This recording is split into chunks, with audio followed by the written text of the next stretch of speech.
No, you can't see. Okay, excellent. I just want to make sure it's not. That way, what I'm going to do is I'm going to put up the question box. This is a Q&A session, I guess. We'll do a quick introduction into how to crush it with SEO, and then it's mostly about answering your questions. Hey, by the way, anyone of you were... I can't speak anymore. It's the time delay. We just had the clocks go back, so I'm jet lagged. Did anyone attend the Facebook Q&A session with Precious yesterday? Vilma, yes. What do you think? How did it work out for you? When Precious said, hey, do you want to do this session? I said, yeah, sure. And then he said, hey, do it on Facebook. And I thought, oh, God, I can't type that fast. So what do you think? How did that go? Did you like the format on Facebook? Jim says no, didn't like it, waste of time. Okay, cool. No. Alrighty, cool. So I guess that's a no. Don't do Facebook. Alrighty. Charles is asking: is this a webinar going to be about paged ranking plugin? No, not at all. Too many questions, not many answers. Yeah, I guess that's the big problem. You need to be able to type very, very quickly to make this happen on Facebook. I guess you could try it on Skype, but yeah, I initially thought no, I want to do a webinar. So, and you have to refresh all the time. Oh God, yes. Okay, I can see how that wouldn't work. Alrighty, I think we're on the hour. Excellent. So, welcome on this call here. It's a bonus webinar where we're going to talk about how to crush it with SEO. And this is based on my personal experience, having done all kinds of SEO. And it is based on the assumption that you want to do SEO because you want to make money. Hang on, Charles, is this another upsell? No, absolutely not. If you're on here, there's nothing for sale here. It's a bonus you're getting. I don't know if it was a bonus or part of the upsell you got, but nothing for sale here for today. Alrighty. This is based on the assumption that you want to do SEO because you want to make money online as opposed to just ranking on the first page. Okay. If you are looking for hardcore tactics, how to do latest ninja tricks with SEO, this webinar is probably not for you. This is more the strategies and the strategies behind doing SEO in a probably unusual way. And basically, this is based on me having been around for a long time and me observing how many people basically rehash information, regurgitate it, spew it out, and then anyone who's new to SEO basically follows along and tries it out and never makes any money with it. And unfortunately, I cannot find. There was a wonderful email. Someone sent it to me from my list saying, they're on page 1 for so many different terms and they're not making any money. So what I'm showing you today is exactly that, how to do it the right way. Could I go through in a little local SEO? Mike, no. I could, but tomorrow Alex and Alex are going to do exactly that. They're going to go through local SEO, both from the practical perspective as far as I understand and how to sell it. So that'll be tomorrow's call. I did miss the first webinar. What did I miss? I have no idea what you missed. Apparently you missed a rather awkward format of going through Facebook. So everyone who's responded here said, don't do it, don't go. Don't. Will I talk about the page rankings plugin? No, not at all. This is more strategies. The other one is tactics. I would have hoped that that was covered yesterday in the Facebook thing. So anyway, let's dive in. This person here, you may or may not know him, and in case you don't know him, it's written down there, Drayton Bird. Drayton Bird is one of the giants of direct marketing, advertising in Britain, probably in the world as well. And if you go to, for example, Amazon, you'll find him there. He's head of the Direct Marketing Institute, something along those lines. So he truly knows what is important when it comes to direct marketing. And when you think about it, the internet is all about direct marketing. We're not doing branding, that kind of stuff. So anyway, a few years ago, I had the pleasure of talking to Drayton on the Bird in the middle of some World Cup game, football, where Italy was playing, and he's a great supporter of Italy. So it was great fun seeing him sort of, talking to me whilst having this Italy game in the background. At some point, I asked him, Drayton, tell me, what is the big secret of making money online? And he had a quick scratch of the head, as you can see there. And then he told me, Fight, the big secret is this. And what he told me there not only totally astounded me, but also it's changed my life. And basically, oh, hang on, what's going on here? Sorry about that. What also astounded me and changed my life was this.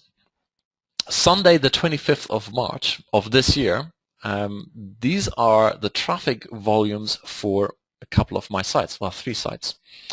As you can see here, the first one has, lots of spikes going on there, because there's a mix of SEO traffic and non-SEO traffic. This site down here was completely SEO. Sunday the 25th, it died off. It lingered for a few more days, and then basically it died. This third site here, and I'm going to show you these sites. This site here, very decent traffic, also sales, and then boom, this survived a week longer or so, and then died off. And they've never really recovered. And I kind of given up on these sites.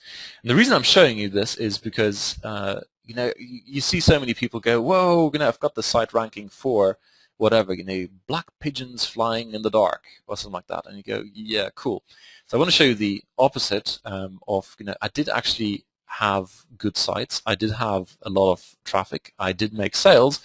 And then I got whacked by Google.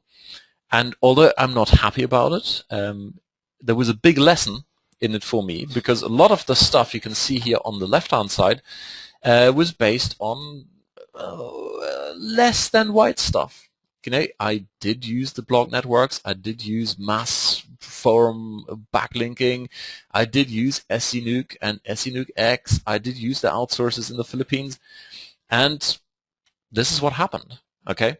So basically today I want to show you a strategy of how to get far more out of SEO than basically following. And guess what? A lot of this stuff, I do experiment, no doubt about it. When something else comes along, I signed up for the blog networks because I thought, it's worth testing. Let's see how it works. And in almost all cases, it doesn't work out. So white hat SEO, although not very sexy, has a place. So here are a couple of those sites I've just shown you, and I'm going to show you why I'm sharing them. This first one I'm sharing because it no longer is. Tattoo Designs for Men. It's a shame I can't show you the site. It was actually fairly pretty. And I ranked on the first page of Google for Tattoo Designs for Men. Now, and a number of other terms, including tattoo designs. Now, if you give me 1 second, can you see this browser here? Keywords tool. Can you quickly tell me if you can see my browser or whether you can only see the PowerPoint?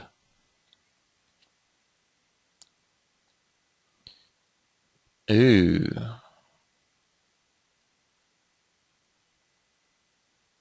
Now that's not good. It looks I lost a connection here.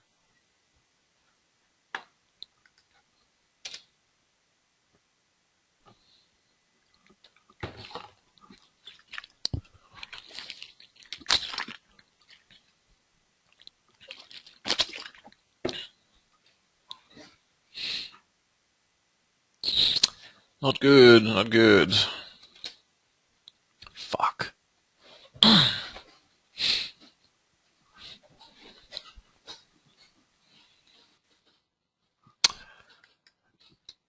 Alrighty, it looks like the line went down for a second. Can you hear me again?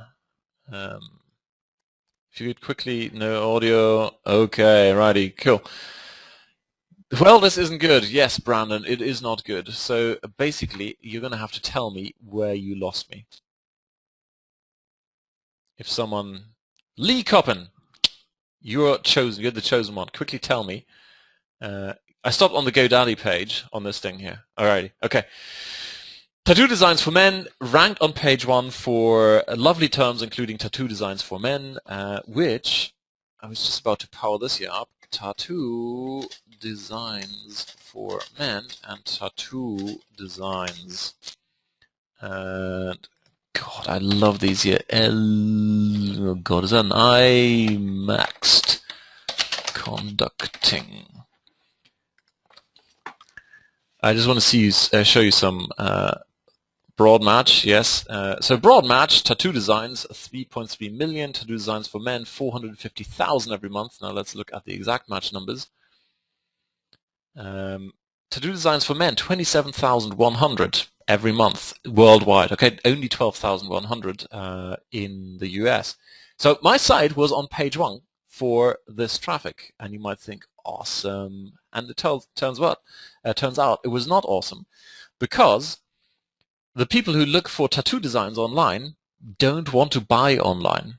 As I found out later, when you look for tattoos, and let this be a warning to you, don't go into the tattoo niche. There is no money to be made unless you have a tattoo store. Turns out what people do is they go online to look for inspiration, and then they go to the artist who does the tattoo. And the reason they don't print out something from the internet and take it to the artist to put this on right the way it looks here on the printout is because the artist views themselves as an artist, and they don't like people telling them what to do. They want to create art.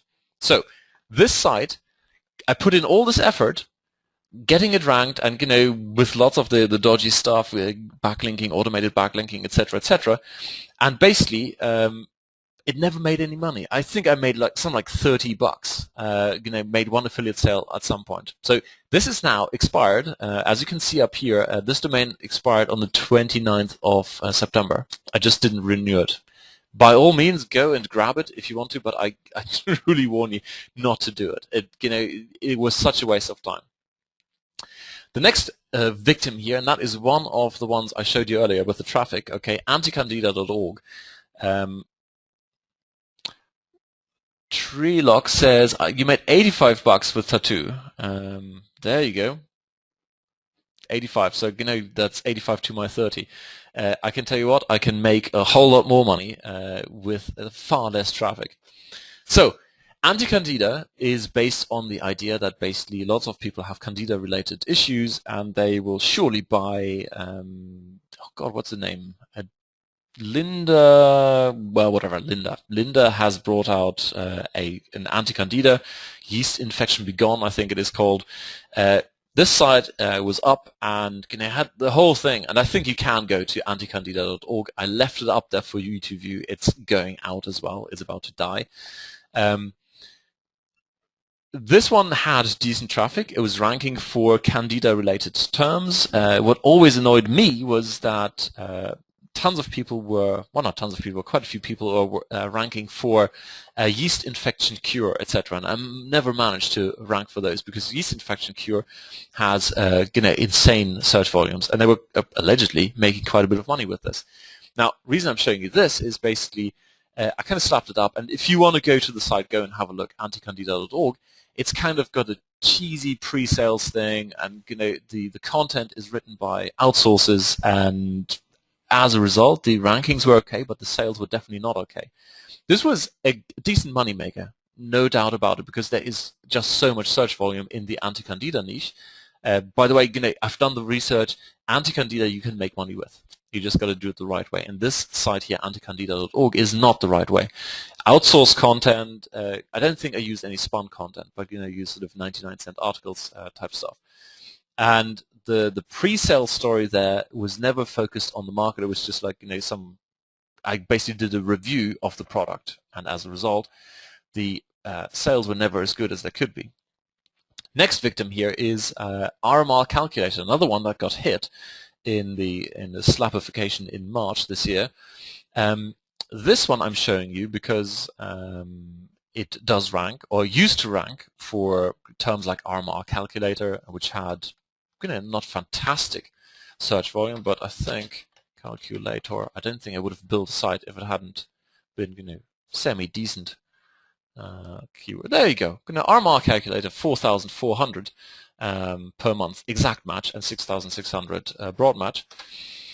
And this site never made any sales because I never spent the time to research what people are into who are looking for an RMR calculator, and they just didn't want to buy my stuff. And then I tried various things. I think the site is still up. Yes, it is. Of course, I took the screenshot. You can look at this, and I'm showing you these to show you how not to do it. All of them, all right? The only way RMR calculator made any money ever was through the AdSense stuff here. And at some point, Google then sent a message saying, hey, the quality of this site is too shit. Remove AdSense. Yeah, AdSense. It's still on here. I ignore them. I don't really care about AdSense. I don't make any money or I'm not building anything to make money with AdSense. And I'll go into that in a second because a lot of people want to build AdSense sites and then drive traffic to AdSense sites. So, next one is facial hyperhidrosis. In case you get bored with bad examples, I think this is the last one. Facial hyperhidrosis I built ages ago. This is when I got started. Here's my name is Mark Walters. Bullshit, bullshit, bullshit, bullshit. This site actually made quite a few sales. It's very what do you call not thermonuclear? No, it's seasonal. That's what I was looking for. Because people sweat excessively or a lot during summer. So when it's hot, this site used to make lots of sales. And then, this is despite me actually coming with just some really, I apologize for the term, but shitty pre-sale story. And then, oops, sorry. People bought this stuff. Okay, cool. And again, this site got slapped because all I did in terms of backlinking was forum profiles, I think. These days, I don't know. I don't think, and of course, I am logged in, so this might not be representative here. Facial hyperhidrosis. Let's see if it's there. This is in google.com. No, it's not there anymore. Okay, and rightly so. It's a shit site. It used to be here in position number 1. It's no longer. I'm not sure if these guys are so much better, but there you go. Alrighty. And the final example, I'm showing this, AdSense login. This is what you're seeing here is actually a site. AdSense login, I created or had someone create. Okay, there was basically one of the special offers on the Warrior Forum where they go, hey, we'll create this wonderful site for you. We'll do the keyword research. We'll create the content so it ranks automatically. So this site used to rank automatically on page 1 of Google. I think the max was position number 5. AdSense login. Let's have a look.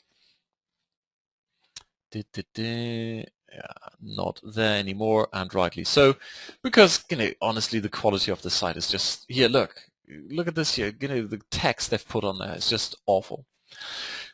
That is enough of bad sites, and the reason I'm showing you this is because that is the type of information that's being perpetuated in the market. Hey, go out and create AdSense sites. Hey, create a simple pre-sale page. Hey, create all this shit. Okay, and then you will rank on page 1 with a bit of spammy backlinking, etc., etc. And yes, it does work.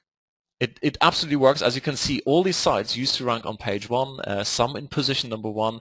Some got lots and lots of traffic, and very few of them made money. Of the 5 I showed you, 2 made money, 1 made decent money, and then they got slapped. And in every single case, the slap was justified. So yes, I'm sad that they're gone, but there you go. So ranking is easy, but when you get dumped by Google, you're left with nothing. In this case, every single of those sites I've showed you is worth nothing. And what I'm doing these days is I'm letting them expire, as you saw with the tattoo designs thing, because what's the point going after a site that has effectively been put on the black index, of Google. So with all of these, what they have in common is that typically you're not building an asset, a business asset. And if you want to type into the lovely chat box whilst I grab a sip of water, what do you think might be a good asset to build when you're doing this kind of stuff?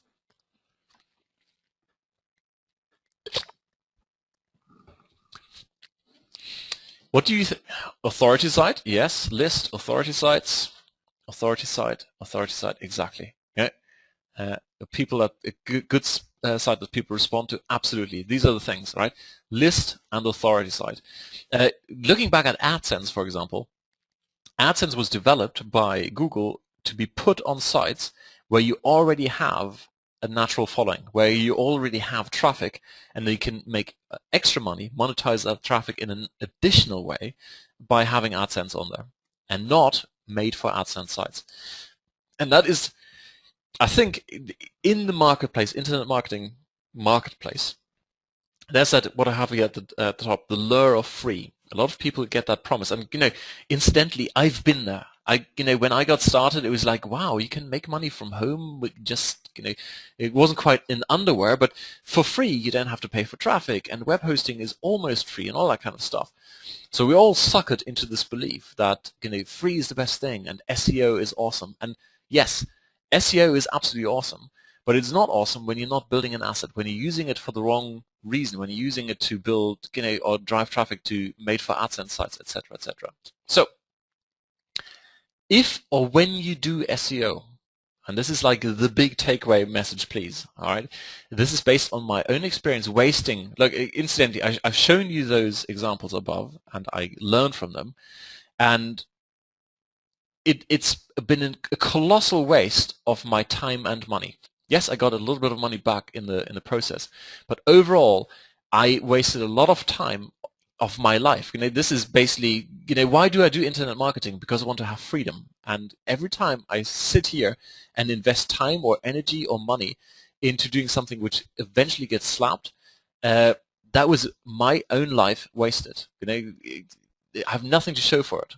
So if or when you do SEO, please do it so it's supporting the building of a business asset and not the business asset itself, which is, in this case, traffic, which is on very shaky grounds, as you saw in the examples above. Alrighty? So always use it in order to build something. And you've given the right answers there. It's basically list, authority sites, and one of the ways you build a great authority site is by having it in a way that people respond to it. Alrighty, let me quickly look at a few comments here. David says, I have a day job that I have to leave to go to, so I really hope the recording will be available when I return. It says it is recording at the top, so I'm hopeful it will, David. Alrighty. Okay, so what do you do instead then of building AdSense sites, etc., or focusing on this free thing? Incidentally, if you've got any questions in between because it might not be quite clear, just let me know in the chat box. I'm trying to keep an eye on there. So the first thing you want to focus on is conversion. It sounds odd and it's kind of weird. I survey my list on a regular basis. I hang out on the forum. I see what people are looking at, and there's a great fascination with traffic, with free traffic, and hardly anyone looks at conversion. And conversion is, fortunately or unfortunately, where all the money is being made. No matter how much traffic you send to a page, if you have something that doesn't help you convert, then you're never going to make money. Example in this case would be the actually all of the sites above. The tattoo design site never converted because the match of offer to target audience or to traffic was rubbish. Conversion, Lilium is asking, conversion equals monetization? Not necessarily. Conversion could be anything, signing up to a list, recommending a friend, downloading an ebook, whatever you want to. Basically, anytime we want people to take an action, that's a conversion. But ultimately, what you and I are after, everyone on this call, is to make money. And every step before that is basically part of your conversion process. So you want to, for example, you want people to download an ebook because they don't know you well enough before signing up to your email list. So they read the book and go, Lilium really knows what he's talking about. Incidentally, I assume you're a he. Could be a she. In case I got it wrong, I do apologize. So Lilium knows what he or she knows, what he's talking about. So now I'm going to sign up to that mailing list. And then in the mailing list, you have calls to action. Hey, go check out this special offer I've got here, for example. So yeah, conversion is part, every single step of your sales funnel is basically a conversion point. And that's why you have to focus on this. Tattoo designs, bad match of traffic to offer, didn't work. RMR calculator, totally wrong against bad keyword research. They didn't really like what they're looking for because they were looking for a free resource. Anti-Candida, I could have definitely improved. I basically dropped the site because once Google decides a site is not worth looking at anymore, I'm not going to spend any more energy on it. I'm redoing the site on a different domain and then working up from there. So on that site, on the Anti-Candida site, conversion is definitely something I started until I got dumped by Google. I tested different landing pages, different offers, different reviews, all that kind of stuff. And that's where the real money is, because not at the end of the day, ultimately, you are not going to guess what the right landing or what the right process is, what the right sales funnel is. There are too many variables. You cannot guess this kind of stuff. So the next thing you got to do, God, I'm starting to sound like a teacher, like my mum. You have to do this. Alrighty. This is based on personal experience and pretty much everyone I know.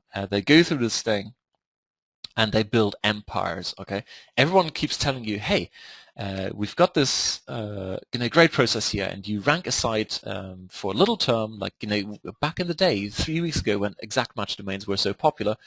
You rank your site, and then you make whatever, $10 a day, or $15 or $20, and you only need to build 20 of these sites, and voila, you're making $200-300 a day.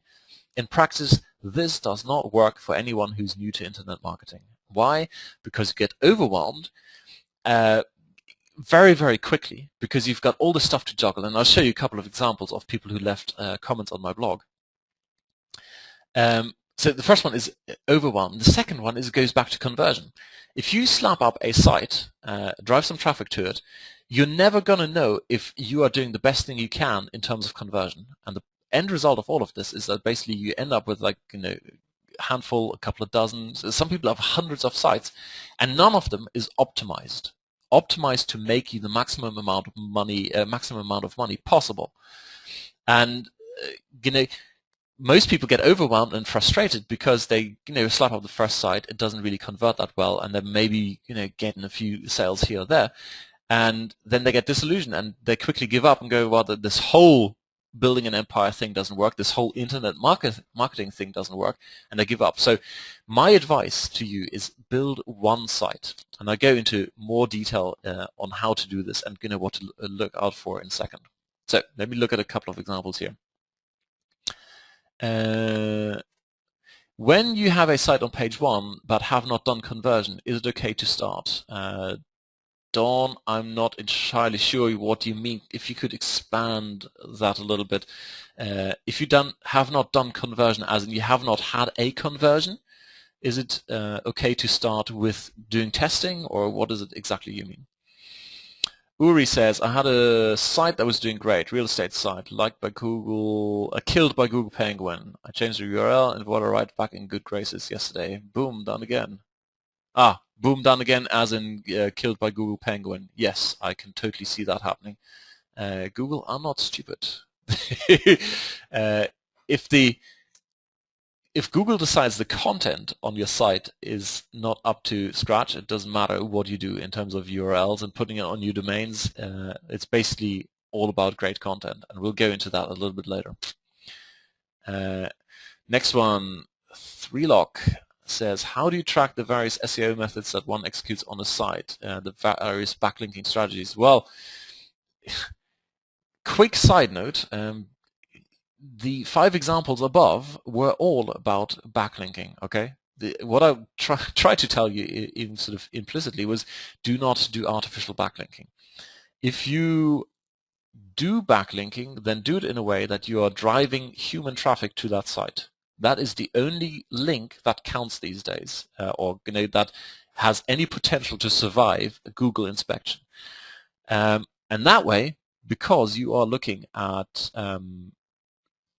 links that are effectively transferring human visitors to your site, you can, in almost all cases, put in a tracking code. So you use various link tracking technology to make sure, so you know where the traffic is coming from, and that's where you know which of these links are active and hence contribute to both human traffic and the SEO.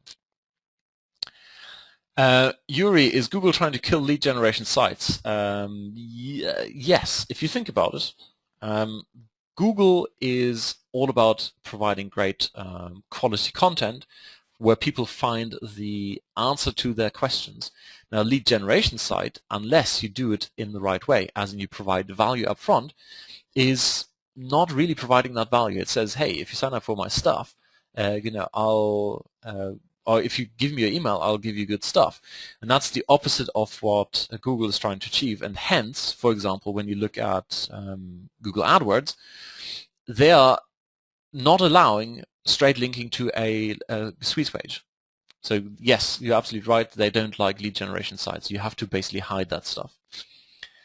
So Dawn says, you have not done any selling or giveaways, just blogging. Okay, Dawn, I will give you, I'll stick that in here.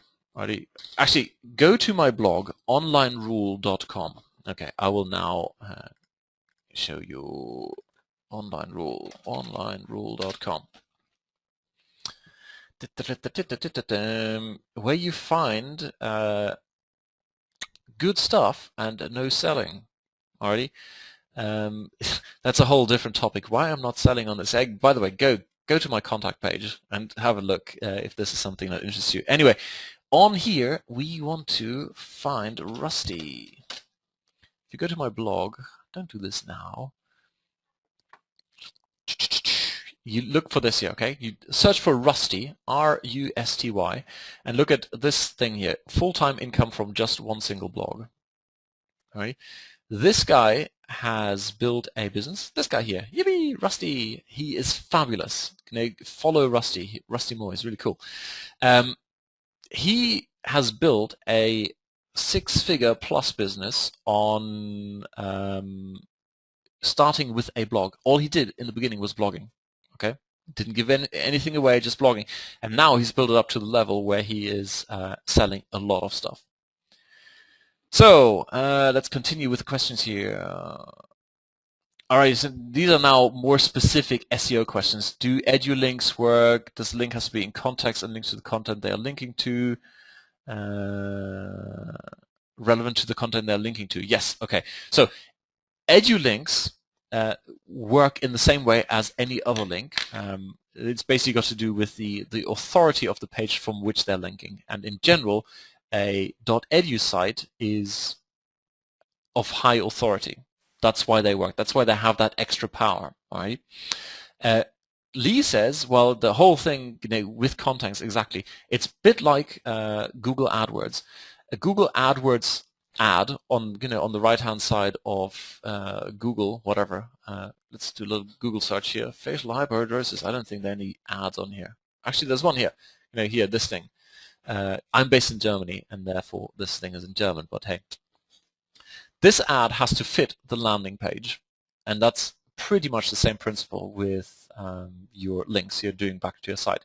And incidentally, just as a warning, I don't know if that was covered yesterday, when you're doing backlinking, in the good old days, and by good old days I mean what I showed you in the beginning, like up to March this year, it was perfectly okay to have pretty much every single link have the same anchor text. Every single anchor text saying tattoo designs for men. Mix it up with tattoo designs because you want to rank for that as well. That's completely gone because it is very, very unnatural. Google can now discover this, and that's it. Goodbye. So, Yuri, is the idea now to create more links faster than they die? No, absolutely not. Okay, please, if I haven't made this clear, I should have an extra slide here. Do not build links. Seriously, focus on getting real traffic to your site, real human traffic. The two best ways of doing this is press releases. Well, not two, but three. Let's go for press releases, social media, and blog. And I hate to say this because someone is going to misquote me on this, blog comments. What I mean by blog comments is high quality interaction on other people's blogs. Now, I've got another presentation which is not on my blog yet because we had a technical stuff up and Pamela, the recording software, pretended it was recording, but it wasn't, where I have a case study of a guy who built a wonderful business. Sorry, now I've lost my train of thought because I was trying to look at this the next comment that just came in. It'll come back to me. Give me a second here. So Dawn says, I find linking to Edu and to other authority sites when I curate works well. Yes.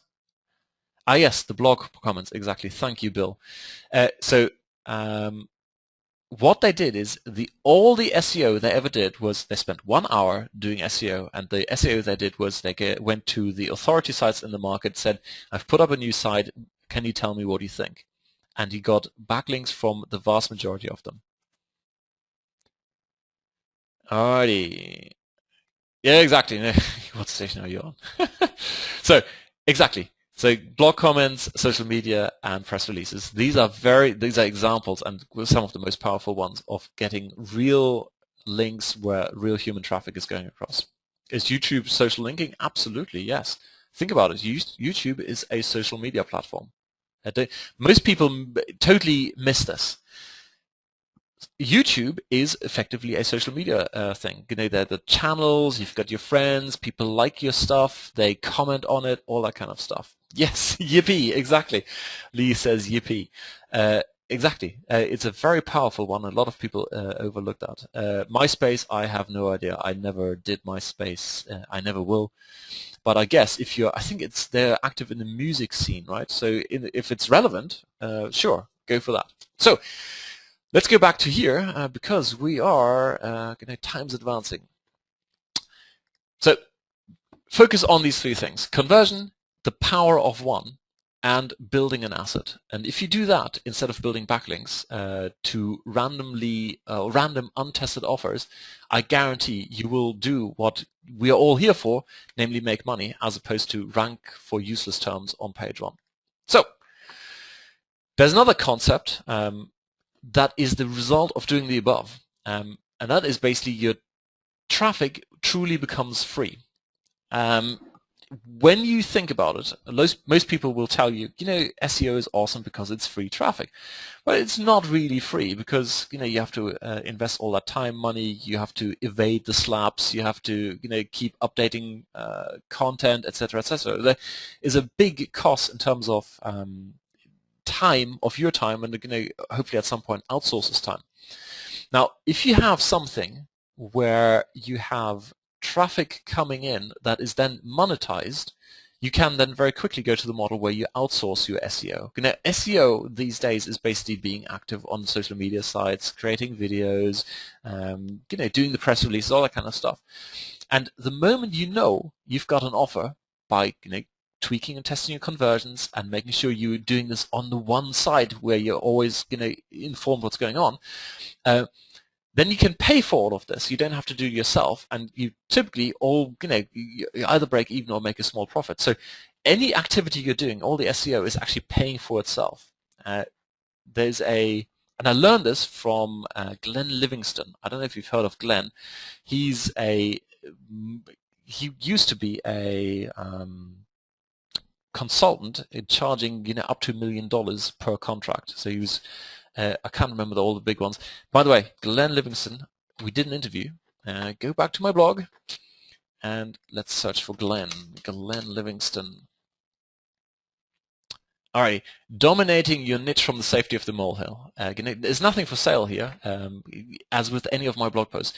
Go in there, check out this thing here, this post. It's a great interview. It's a little bit advanced. It's not for total newbies, but there's some great concepts in there.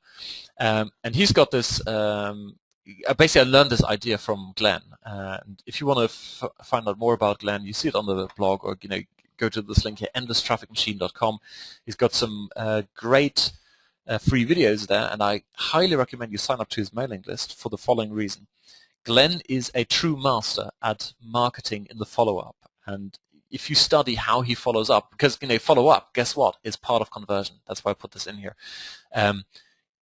The way he weaves messages from one message to the next, or from one email to the next, it's beautiful. It's really worth looking on in there.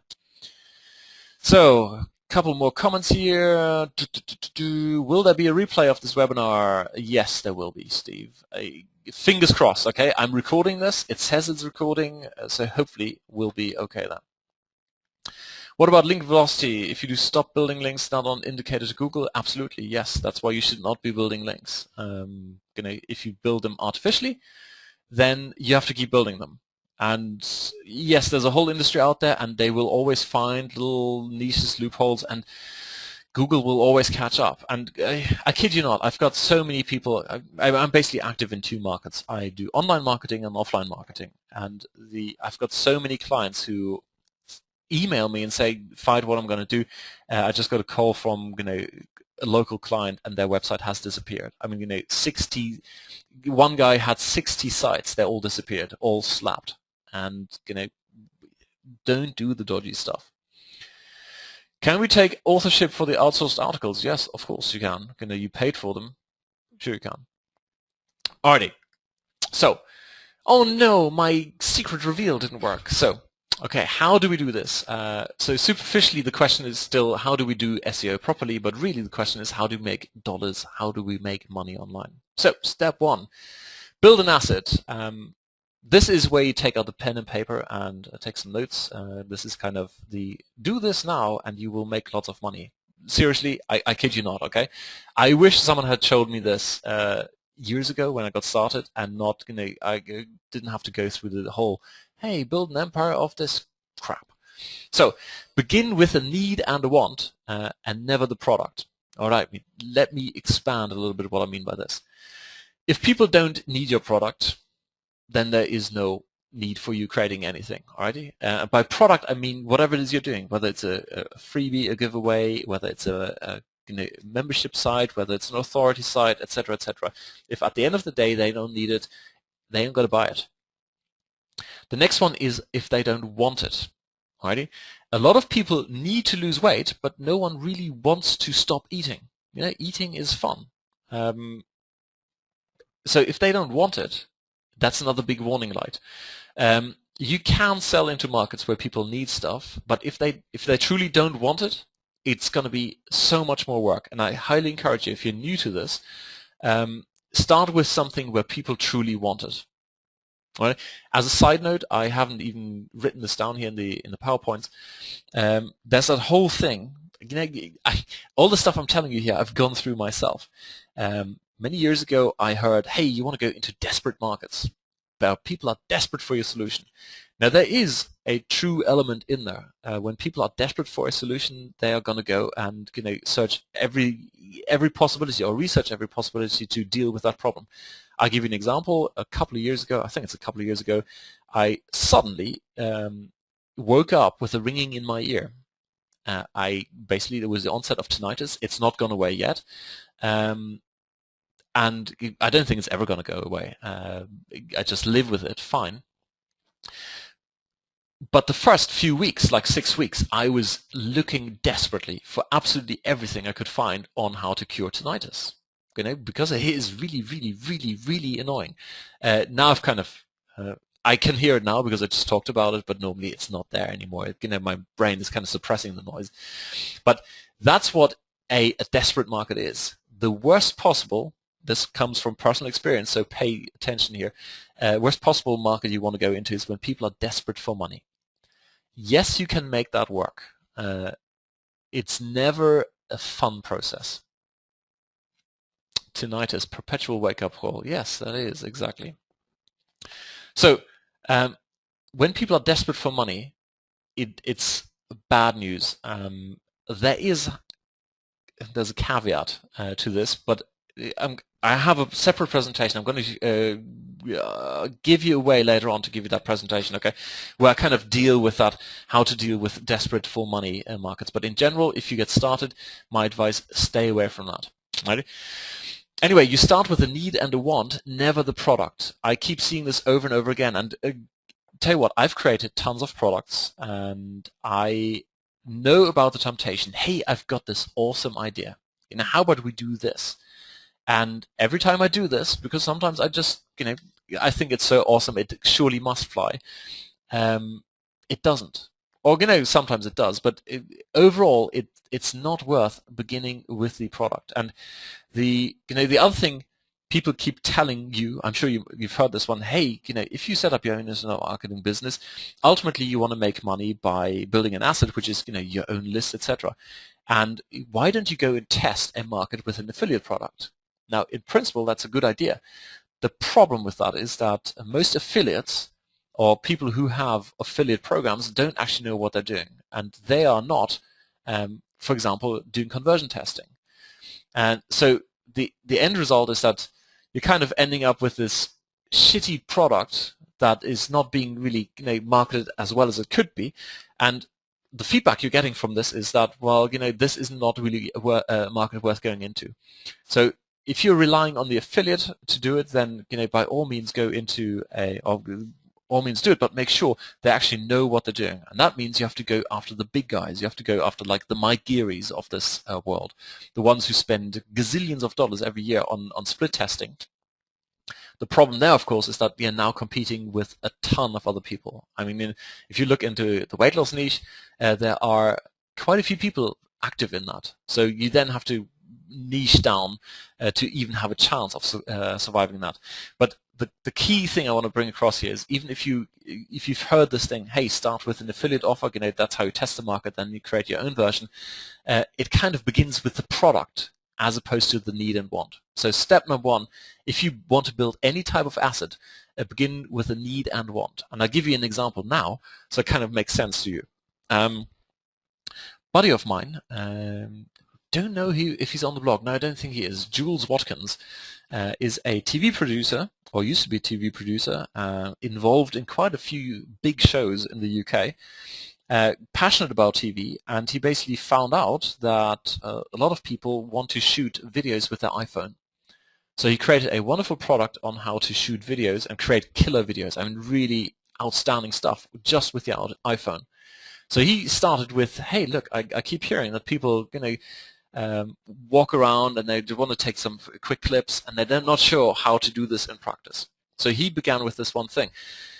The cool thing about Jules' story is he basically started with, here's the need and want. People really want to shoot great videos with their iPhone, and he built an asset with it. He basically quickly built a product, he tested it, and then all he does these days is basically market it. And marketing means getting more sources of traffic and then tweaking and testing that sales funnel. So it gets better and better and better, provides more value, people get referrals, etc., etc.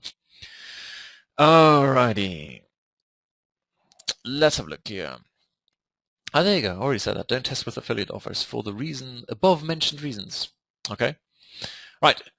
By all means, use the keyword tool as an initial inspiration, but be careful. Earlier I showed you that example of tattoo designs. Okay, tattoo designs for men, 27,000. Awesome. The keyword tool alone does not give you an indication of the buying intent behind this thing. And the second thing is, quite often you miss subtle differences. And once again, I encourage you to listen to the interview I did with Glenn. Okay, so go to the blog and search for blogonlinerule.com and search for Glenn Livingston, or just Glenn, and then you look for this term here, this title, Dominating Your Niche, or Your Niche from the Safety of the Molehill. In there, Glenn gives an example of how he truly investigated the difference between guinea pig, the search term guinea pig, and guinea pigs. And turns out there's a huge difference. One has lots of buying intent and the other one doesn't. And this is something you will not find in the keyword tool. Alrighty, question here. Sean, are you saying not to do affiliate marketing? Yes, that's exactly what I'm saying. If you look at the stuff I've shown you above, build an asset, focus on one, and conversion testing like mad, that's something that's not being covered by affiliate marketing. I know there is that temptation, and it's nice to have that passive stream of income come in, but for all the reasons I mentioned before, affiliate marketing, I think, is setting up too many people for failure. Don't get me wrong. I think affiliate marketing is great, to some extent once you know what you're doing. I mean, there are guys who who worked their way up. I'm not saying they were born with all this money, but they worked their way up. They figured out how media buying works, and they've got the funds to have a daily spend of $50,000. Fine. For them, affiliate marketing can be a very viable method of making money online, and it is. There are plenty of millionaires who do that. But my recommendation is, if you want to learn how to do this properly, create your own site. And if you go to the blog and listen to not this one, but the one with Rusty. Where's Rusty here? Okay, you'll hear Rusty's story. And he did not start with affiliate marketing. He just set up a blog, very, very quickly got 10,000 unique visitors every day to his thing, and then he set basically asked the people on his blog, hey, what do you want? And he created those products. He's now got 3 products. I highly encourage you, go and listen to that interview with Rusty. Okay, the stuff he shares is like the big takeaway he has for everyone is, when he started, he had absolutely no idea. He couldn't even begin to imagine that he was one day going to have a ClickBank product that is a top seller. He just went, it was beyond me. So my recommendation is, start with something simple. Pick one model where you go, right, ultimately I could make money with this. And by the way, the other presentation I've got, I'll somehow give you a link here, or we'll figure out a way how to get this to you. In there, I show you how to do this in practice, how to get around the whole affiliate thing, and how to do it better. Alrighty. James, without your own product and an affiliate offer, what's the best monetization technique? Without product and without affiliate offers, then it's going to get very, very difficult. Well, it depends where you're starting, all right? You could, there are so many different ways of making money online, right?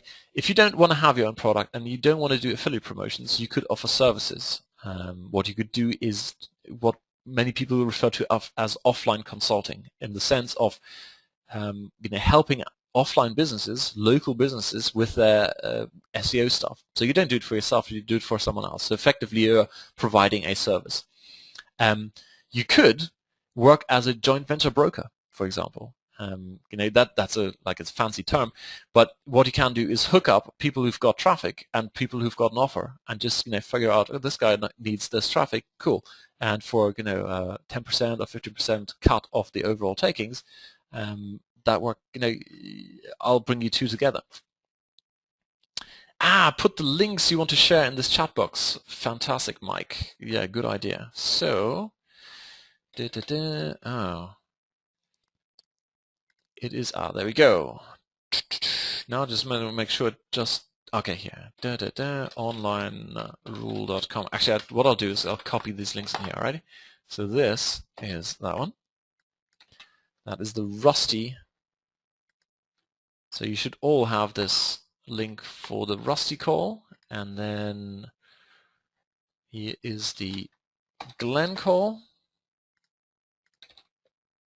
Alrighty, and then the other ones I'll send to you in a minute. Alrighty, cool. So exactly. So without own product and affiliate offers, what's the best monetization technique? Yeah, I've given you a couple examples, James. I hope that answers your question. If not, hit me up. Alrighty, and then of course you need to test a niche, and this is, I've got this theory that, and before I started internet marketing, I was involved in quite a few local businesses, quite a few startups, and the one thing I've noticed is that a lot of people they intellectually understand a message, but they don't do it. And I observe this in myself as well. It always takes a long time for me to actually truly get something, and I always get it when I then actually do it.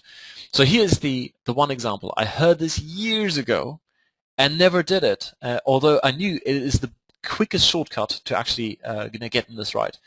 You need to go, and once you've figured out here's the need and want, and you've got everything in place, you then want to go and test a keyword with pay-per-click. Just get one of those Google vouchers where you get $75 or $100 or whatever. If necessary, go and buy them on eBay for $5. So you're investing $5 in $100 worth of pay-per-click on Google, and then you go and test a few ads and see what happens when people click through. I saw this first in action, God, it's something like 5 years ago. Russell Brunson. You may have heard of Russell Brunson. He had this thing where he basically built an ebook around how to shoot potato guns. And he says he never built the product first. All he did was drive some traffic, pay-per-click, to a simple page which just said, hey, look, you seem to be interested in potato guns. Tell me what your top questions are. And I'll compile all the questions and send you the ebook for free. So give me your top questions and your email address. So Russell Brunson got this totally right. Young kid from Idaho shooting potato guns, and it took me far too long to really get this. So I can only tell you, you've heard it now. You've possibly heard it before.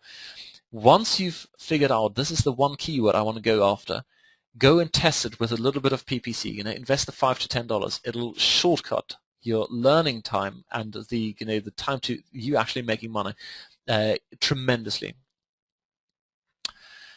Alrighty, righty. So here are a couple of criteria for selecting a keyword you want to go after. Of course, is there money being spent? So if we go to Google and type in facial hyperhidrosis, apparently there is one ad. Let's see what happens if I go to the US. GL equals US. More ads? No ads in the US. That was just one in Germany. So, tattoo designs. I think tattoo designs actually has ads. No, it doesn't. Okay, so no ads. That should be a warning that there is not much money being spent on these things, and as a result, your odds of being, making this or going profitable with this is fairly slim. Let's try just for kicks. Yeast infection cure. And if there are no ads here, okay, these are drug score ones, and I'm not sure if I now have the US results. And GL, that's the one bummer of sitting in Germany. Basically, I never see what you would see in the US. So anyway, there are ads up here. There are not quite a few, not quite as many AdWords ads I'd like. But you get the idea. So basically, you want to look for as many ads as possible. If there's only one up here, like you saw with the facial hyperhidrosis, that's probably not a good example. So let's have a quick look at the questions here. What are we testing for? On how fast you get the traffic for that keyword? No, not how fast. You basically, so I think the question is this one here. Boink. Okay. Test this, with PPC. What am I testing for?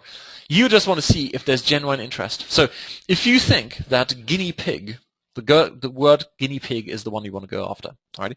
So you create up a website where you have all kinds of information about the guinea pig, not guinea pigs, but the guinea pig, or it could even be on guinea pigs. And now you drive guinea pig traffic to it. You then observe what people do. Do they, read your articles? How much time do they spend on your site? I think what Glenn is talking about in his interview, what he found out was one of the two, guinea pig or guinea pigs. One are newbies who are interested in a pet.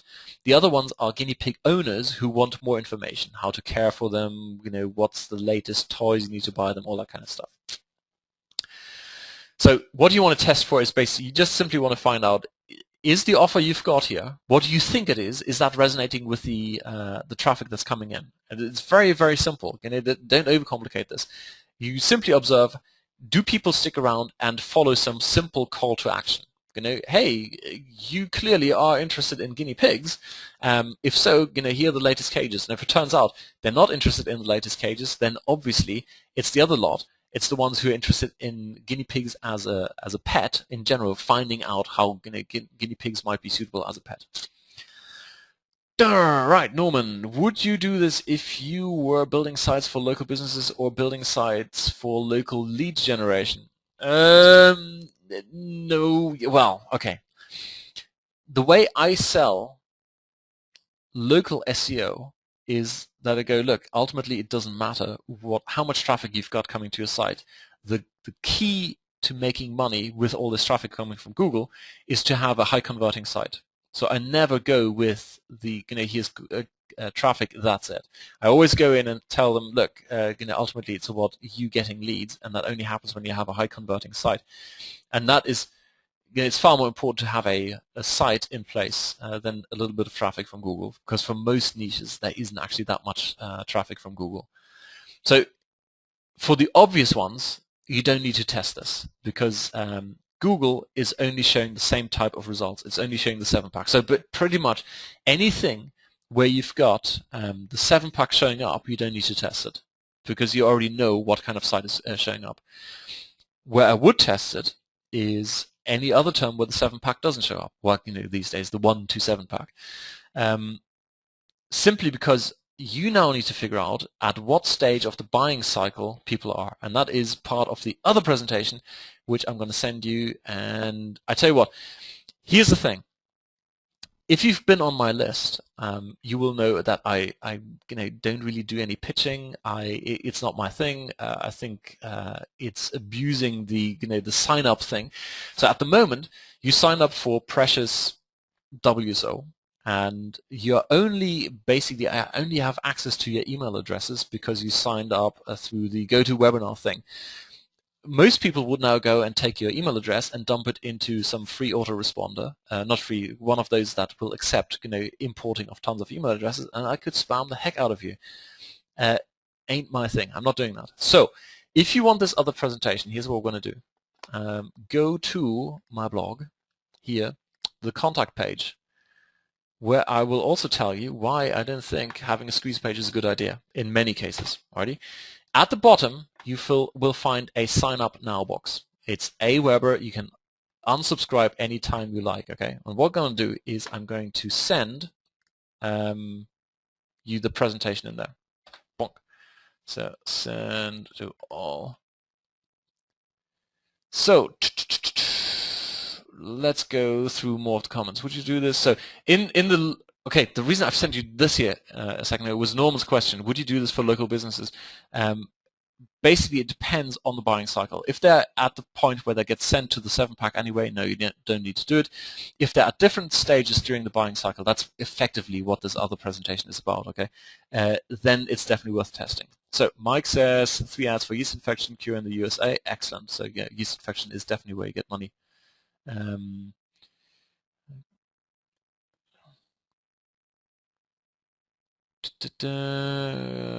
Okay, Yuri says, come on, be real here. What you are teaching here is for affiliates. Try running a process like this for offline clients. Not sure what you mean, Yuri.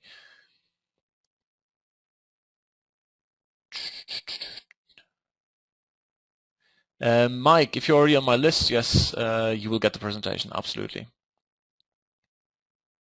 Yes, Bill, same question. If you're already on list, you will get it.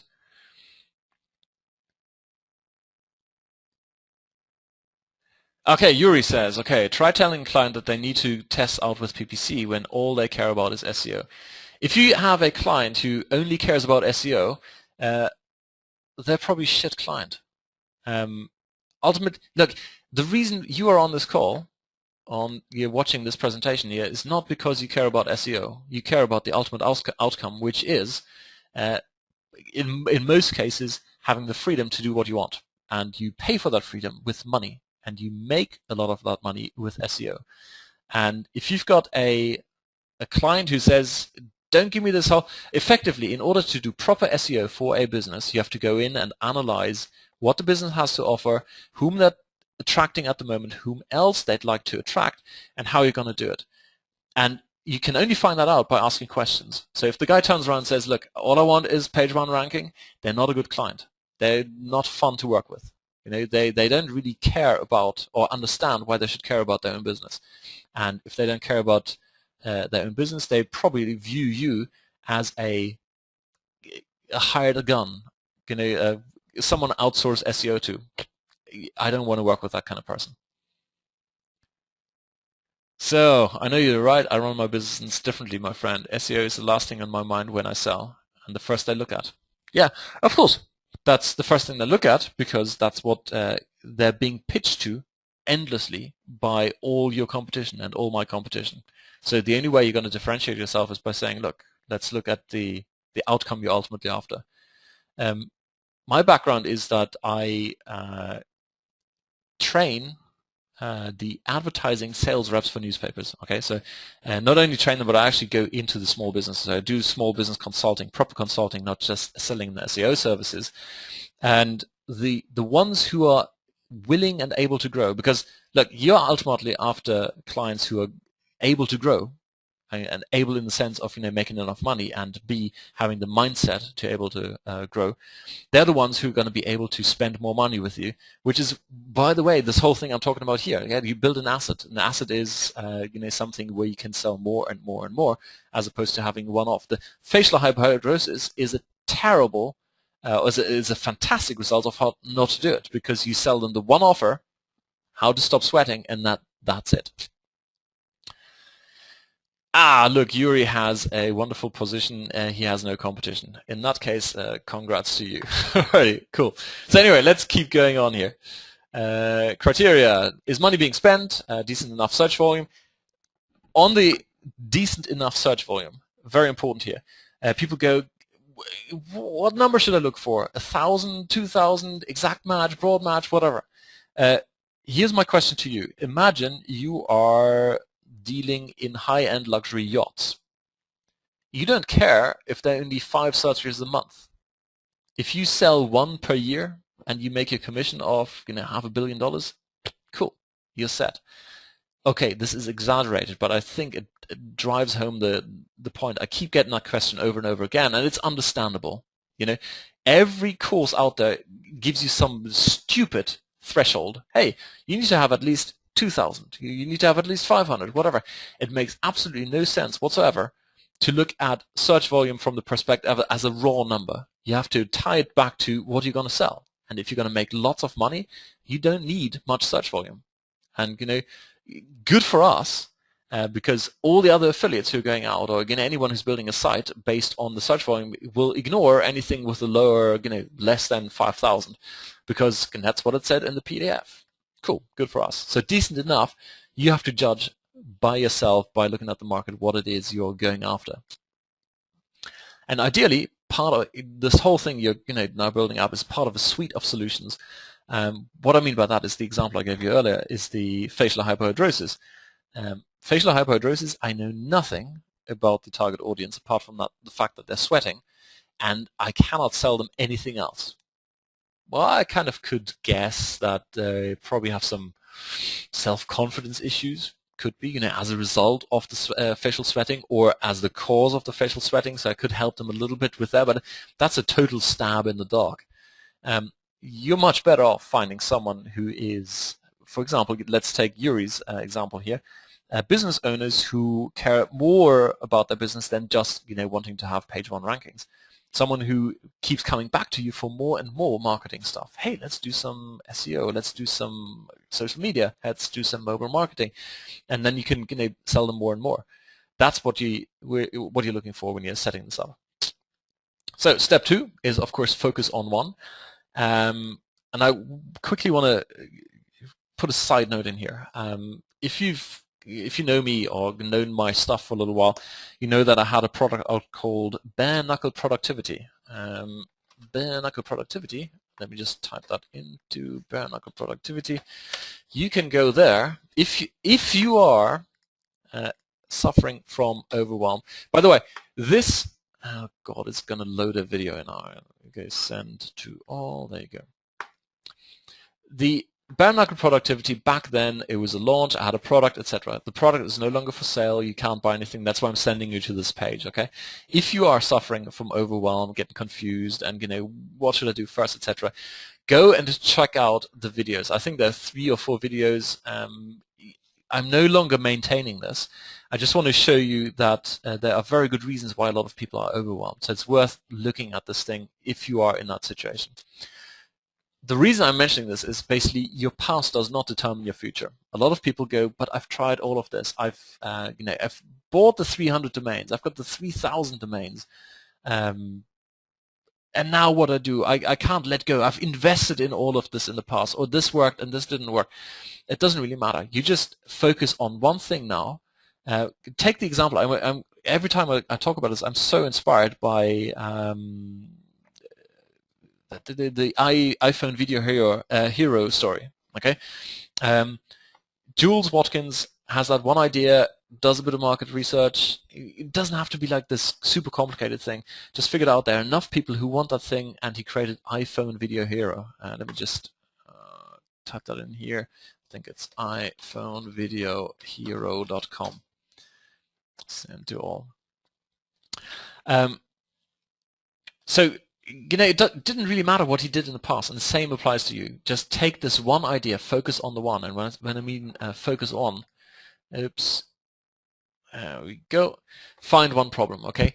This should have been sort of revealed click by click, so it's not. I think you can read faster than me, so there you go. Find the one problem, ideally represented by one keyword, not too many, so you can focus all your energy on optimizing that one keyword. Build one quick and dirty site, like I mentioned earlier. Hey, are you in the right place? Is that actually what you want? Test one kind of traffic. I have Bing in here because that's once again something that Glenn Livingston recommended to me, and he's of course totally right. Because if you want to do quick and dirty testing, Bing is nowhere near as fussy as Google. With Google, you have the whole quality score, blah, blah, blah. With Bing, it's a lot easier. And here, I can't spell Drayton. This is Drayton. Drayton's wisdom, alrighty? So I told you in the beginning, Drayton. Drayton gave me this one wonderful insight, what the big secret is for making money online. And what he said is, the answer of this is that basically you don't know. The market will always tell you what the answer is. In other words, you have to test. And this is not something that is a new invention. As long as direct marketing has been around and online marketing is direct marketing, you need to test. Drayton, who's got decades of direct marketing experience, says he himself has a 50-50 chance, and so do all other direct marketers, at most, a 50-50 chance of getting it right, in the sense of a headline or a call to action, etc. The only way you're going to succeed online is by testing. And that's why I'm recommending this one model. Alrighty? Instead of setting up this giant empire of stuff where you're never going to have the time and energy and focus to test it until it starts making money, focus on the one. That's what we've got here. Focus on the one problem, the one keyword, the one site, the one source of traffic. You can always build it out later on, but only once you figure out why something works or why it does not work. In other words, you optimize until profitable. And then, finally, we get to the SEO part. Okay, once you figured out which keyword is actually making you money, or getting you the signups, or getting you, etc., etc., whatever you want to do, then you do the SEO, because then it's awesome to have free traffic, no doubt about it. But do not start it the wrong way around by starting with SEO first.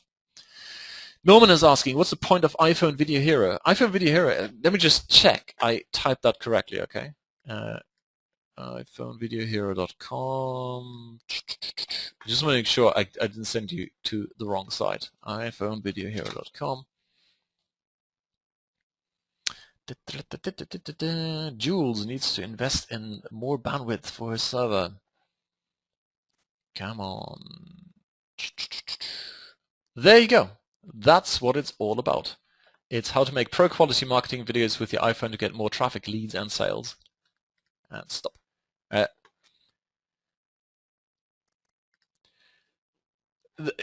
That's it. It really is.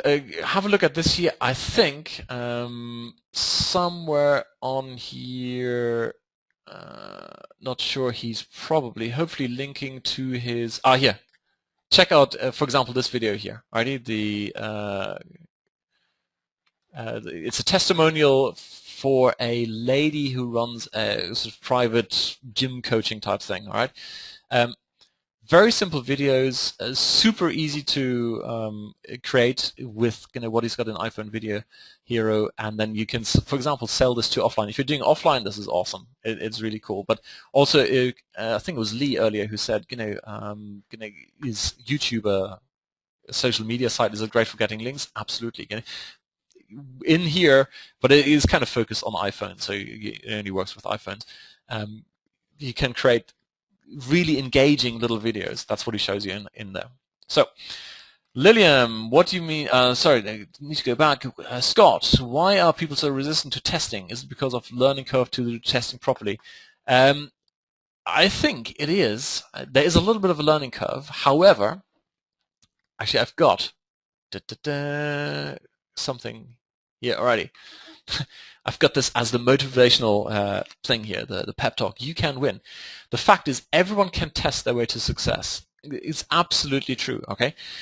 Here's the thing. When I service my list, yes, the annual oil change. When I survey my list, there is a very interesting pattern, and it is this: anything technical, people go, yeah, I can do this. I want this. I want more of it, etc., etc. Anything to do with sales psychology, with direct marketing, all that kind of stuff, the rate of excitement drops off dramatically. And I think it is because, once again, the knowledge, the myths, whatever, the sort of the story of internet marketing that's being perpetuated, everyone keeps telling you that it is kind of, I wouldn't say push button, but it's a technical thing. And truth is, the true money is not in the technical stuff. The technical stuff you can easily outsource. And I'm not a big fan of Russell Brunson in the sense of how he sells stuff, because he's fairly hardcore. He's got sales staff who phone you up and basically cold call you, almost cold call you. But he's got so many things right, and by focusing on the sales psychology as opposed to the technical side. Russell Brunson, basically, whenever you listen to his stuff, he goes, look, the first thing I did was slap up a website. I had no idea how to do HTML. I just got someone to do it for me for whatever, $25, and that was it. The real value you're adding, and the real way you build your own business, is by starting to learn about direct marketing, starting to learn about sales psychology. And I don't mean sales psychology in a negative sense. There's so much stuff. Hey, there's sort of fake scarcity, etc. Not talking about that. In general, sales psychology is a lot of what do people respond to? The whole market research I mentioned earlier. So the beauty of this is, once you understand the sales psychology and what to test for, the technical part is actually fairly easy. There are ready-made solutions. There is Google Analytics in the simplest sense. There is the split testing tool, which is now called something else, Website Optimizer. There's CPV Lab. Software is no problem. You just plug into alternatives and you go away and you test away.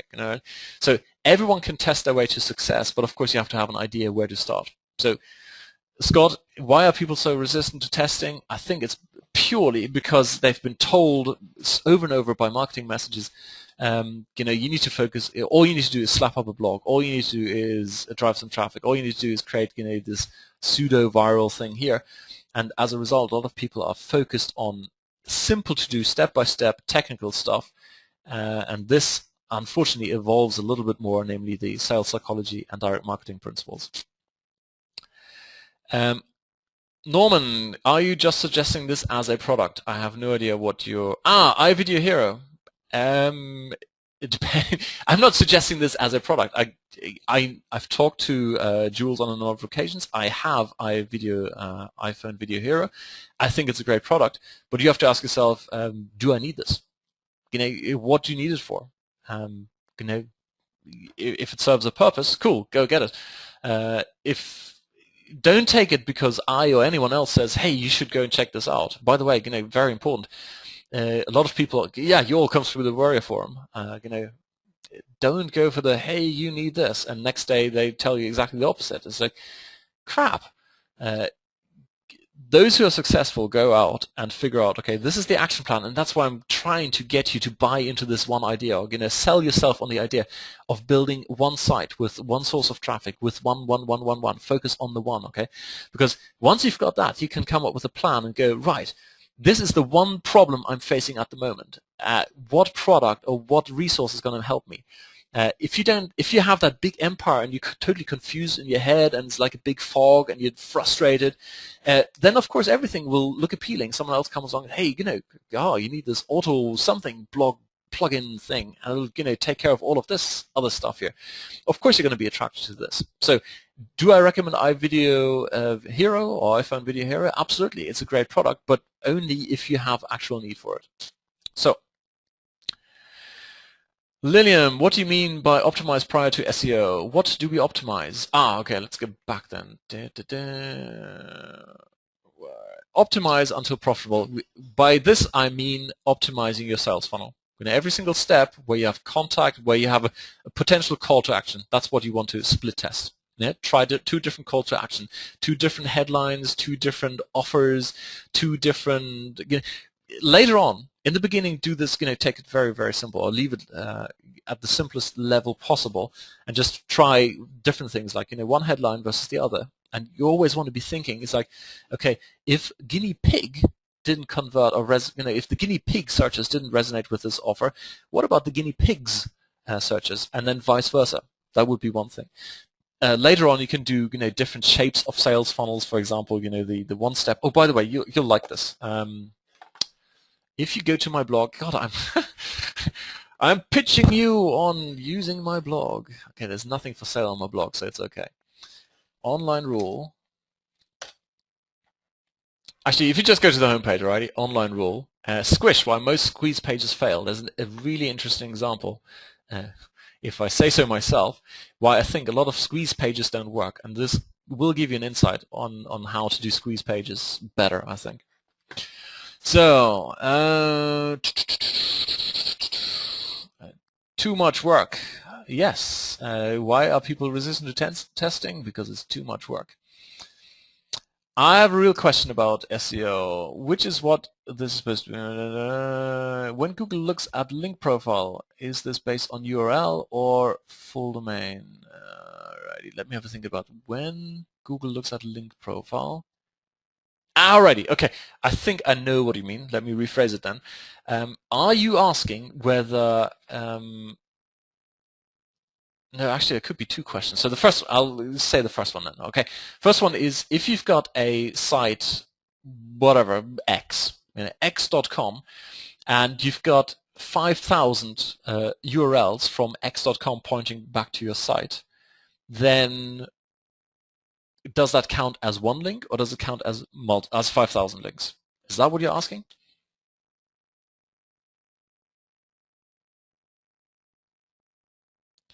Nope. So then the next question is, Guri says nope. So the other way of looking at this could be that if you've got x.com and you're getting a backlink from x.com /subpage 1, is that the difference? Okay. Do they look at the main URL, or okay? Do they look at backlinks on a domain or specific URL? They look at the specific URL. They take into account the authority of the site, but they look at the specific URL. And the reason for this is, of course, the contextual part of backlinking. All right, they want to make sure that whatever you're linking from makes sense in the sense of, on the other side, there's something that kind of resonates or is the equivalent or makes sense for that thing. So if you send a backlink from a guinea pig post over to free beer, that doesn't make sense at all.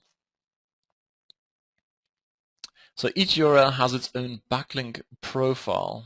I'm not sure what you mean by that.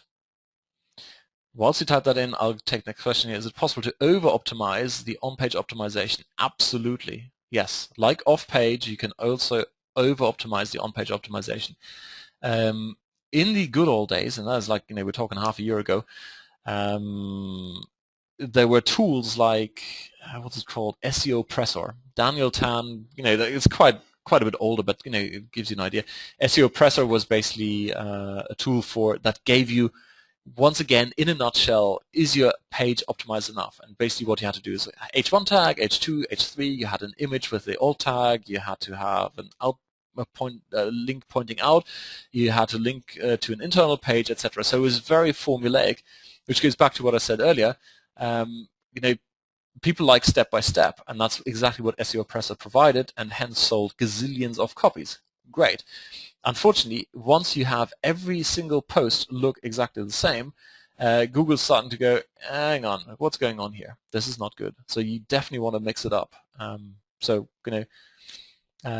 Personally, I know it's possible to over-optimize on page. So go and mix it up. Don't have the same template all the time. The moment something is templated and leaves a footprint, Google or anyone can detect it, and then you're in trouble. Alrighty.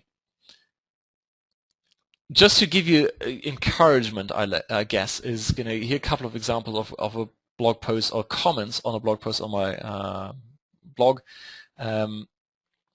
Here's one guy who says, during this time, whilst he was building blog empires with lots and lots of different ones, I saw online that focused on one market with one side, other ones who have built a real business online. I wish I'd spent those first 2 years working on copywriting, sales funnels, understanding how to target an audience type of stuff rather than anonymous niche site empire type of business model. Kevin, another, I can't remember what the first one was. Kevin says, at one stage I had over 240 auto blogs. You can read this on my blog. And now I'm going to focus on one subscription page and build a subscriber list to work with. Okay, that's an asset, subscriber list, just one. That's the key thing here. Lee says, content needs to be natural. Google is looking for humans to write the content to build authority. If all the same, it looks like a robot has written it. Exactly. You would never, if you're a real person, write in exactly the same forward all the time. So anything that leaves a footprint is bad news. So, and that's it. Okay, you can win. I truly believe you can win, and I am 100% convinced, not only doing this myself, but also to everyone I talk to who's making it online. They are focusing on the one, and they're testing their way to success. You don't have to go like super high tech. You can be very simple using free tools, and you just try one after another, and that's how you move forward. Everyone can test their way to success. So if you want that one big problem presentation, go to that link I sent you earlier, onlinerule.com/contact. Let me know. I'll stick it in there. And yes, anyone who's been on my list will know I don't pitch you to death. It's not my thing.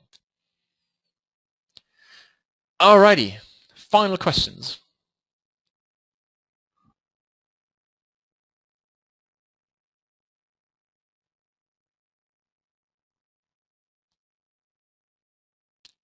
Thank you, thank you. Cool. Glad you liked it. Excellent. Nice comments here. Thank you. Great webinar, great info.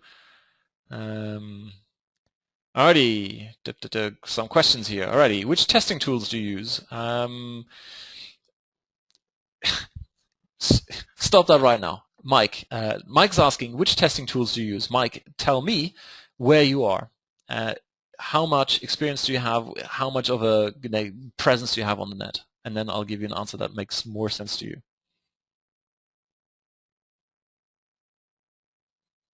In the meantime, what about a good domain name? What do we look for? I tell you what, I used to, okay, this is super easy now. In the good old days, until 3 weeks ago, God, good old days are now only 3 weeks old, exact match domains ruled.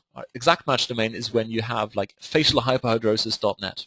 Okay, so facial hyperhidrosis is the keyword and facialhyperhidrosis.net, and they ranked super well. Now, fortunately, Google has said no, goodbye. We don't want that anymore. There are some repercussions for people who basically rank for their own name, etc., or their own trademark. Unless they have a strong presence, now it's very easy to knock them off with negative SEO, etc. But forget about that. So, a good domain name these days is, think of it as a domain name that would make sense in a newspaper article. Something people can remember and then go to and type in. Anything that's difficult to spell, forget about it. Anything that's difficult, people have to remember it. That's the key thing. Not just see in front of them, but remember it. So online rule, I hope, is fairly memorable. Okay, it's not a keyword. It's just, but it's short, it's to the point, it's very easy to spell. There's nothing. The other day I was tempted to register the domain with the name phenomenon in it. I can barely pronounce that word, okay? So there's no point putting that in a domain name. So, who do you use for article writing, Brandon? Myself. The stuff you see on my blog is only myself. That is one of the other reasons, Brandon. Thank you very much for pointing that out. And you will find this if you listen to the interviews with any of the guys on my blog, and I will post more. I've got a couple in the pipeline. Unfortunately, a couple also died. In technical sense here, my interviews didn't die. No, the recordings died. They all create their own content because you want the highest quality content out there. And I know it's the opposite of what everyone tells you. Hey, you can auto everything. No. In the beginning, I'm only saying this for people who get started, okay? If this is your first big project, if this is the project that takes you from like having a day job to not having a day job, then it has to be about you. It has to be super high quality. And yes, you very quickly can start having guest bloggers, or a high quality US or UK, whatever, native English speaking hired gun who truly understands the topic. And you will find your passion will shine through. So pretty much you're the only one who created that content. Let me once again go back to Russell Brunson. What he did was create all that content in the form of video. So he created, spoke to the camera, here's my content, and then he had other people transcribe it and then distribute it all over the internet. That's how he got a lot of traffic. But he was the one who created all that traffic, that content. So, oh god, the questions are coming in too fast. Who do you use or recommend for SEO hosting? I use SEOhosting.com. I think that's what they're called. They're basically HostGator. Okay, SEO hosting. Yes, there we go. That's what I use. SEOhosting.com are not quite. They're good, but they're not quite as responsive as HostGator. Although these days HostGator, sometimes you have 15-minute wait times as well. They used to be, until about a year ago, absolutely awesome. I mean, wait times of 20 seconds, boom, done. And these days it's a little bit longer. And whilst HostGator has 24-hour customer service, these guys are working hours. Okay, so if you've got something going down, then well, I think they've got tech staff on standby to make sure nothing goes down. But if you've got a technical question, something doesn't work, you're going to have to wait until working hours. Let me scroll up here. Good domain name, okay. SEO hosting, best webinar I've heard in a long time. Excellent, thank you. I'm recommending, so you're recommending building out big authority sites as opposed to thin niche sites along with list building. Now here's the beauty of this. You don't actually have to have a big authority site, okay? If you look at Rusty Moore on the blog, listen to that interview, it's really inspiring. He built out an authority site over the course of, listen to the interview, I think it's something like 5 or 7 years, and he's only got 300 posts on there. Now, if you look at it from the perspective of, whoa, I need to create 300 blog posts, yes, that is overwhelming. Forget about it. He did that over the course of 5 to 7 years. Well, you do the maths, okay? I think it's 5 to 7. Even if it's 3 years, that's like 100 posts a year. That is totally doable, and he did it step by step. He didn't go out, whoa, I have to build this giant authority site. So my answer to you, Norman, is absolutely yes. Build an authority site. I wouldn't have as an end game the big authority site, absolutely, because footprint on internet equals traffic, but at the same time, don't overwhelm yourself by going, oh, where am I going to get 300 pieces of content before I start going? It doesn't matter how fast you build a site after buying the domain and installing WordPress. Brandon, yes, well, kind of. What I personally don't do is build a website and then let Google in straight away. So in the WordPress settings, you can have that privacy thing. Alrighty, let's see if we can have an example. Alrighty, settings, privacy. So in WordPress, you go into settings, then privacy, and over here you see site visibility, okay? And at the moment, my site, Online Rule, which has, I don't know, a good handful of posts. It's a relatively new site. After my old one got slapped by Google, by the way. So at the moment, it's not being searched by or indexed by the search engines, okay? And I basically want to have like a good dozen of high-quality pieces of content on there, and then I will switch it over to allow search engines. So that's, and then how much content you add afterwards, it doesn't matter. You know, think of news sites; they add like whatever 10 pieces of content every single day. So, great webinar. Thank you, Fad. I've just subscribed to your list. Thank you, Dimitri. Yes, give me. By the way, it's like something like 6:30 in the evening. It's pitch dark outside, so I'm going to go home now because my father-in-law has arrived with soda farls and Guinness, so I cannot possibly send out that thing today. So over the next couple of days, I will send you that presentation. Okay.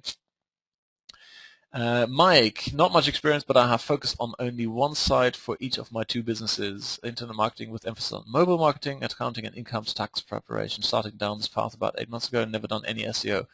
Alrighty. Mike, I think, okay, Mike's original question was, which tracking tools or testing tools do you use?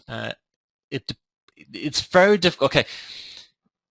The super high-powered ninja thing is like CPV Lab, where you can do test everything, and there are some other solutions where you can do everything beyond that. To begin with, a simple site, use Google Analytics to see what is happening on your site, set some goals, and then use and I haven't used this in a while, the new Webmaster Tool thing. The Google Website Optimizer. Okay, let's see what they call it these days. Google Website Optimizer.